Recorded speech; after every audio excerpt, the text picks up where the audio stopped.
7 years. Alam, hindi secret eh. Si God lang talaga eh. Kasi, Si God lang. alam mo na imagine ko yung buhay ko nga eh. Kung wala si God, wala eh. Malamang hindi na kami umabot ng 1 taon. Malamang nagloko na ako. Totoo. Malamang may anak na ako sa ibang babae. Si God lang talaga. Lord lang talaga. Kailangan siya yung sentro eh. Hindi naman araw-araw mahal mo yung asawa Hindi mo. talaga. Kahit na si Christina Hermoso pa Yes, to. hindi talaga.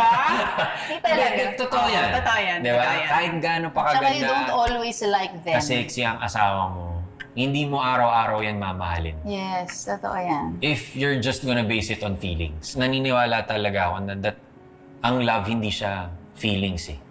You shouldn't base it on feelings kasi nagbabago eh. Kaya pagising mo, Makakairita naman to.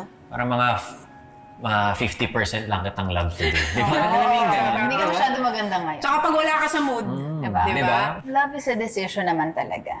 It's really a decision. Tulad nung sinabi niya, di ba? It's a commitment. Kasi nga, hindi naman talaga everyday nakakatuwa yung ugali niya. It's a or- choice. It's a choice. Di ba na, or ang gwapo niya, or ano, parang minsan nakakairita din, di ba? Pero, yun na nga eh. Grabe yung word na irita. Nakaka-irita din. Parang ang sa akin kasi, I should not doubt God na ito yung taong binigay niya sa akin.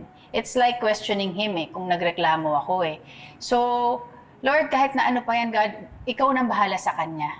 Basta ako, dediretso ako sa'yo.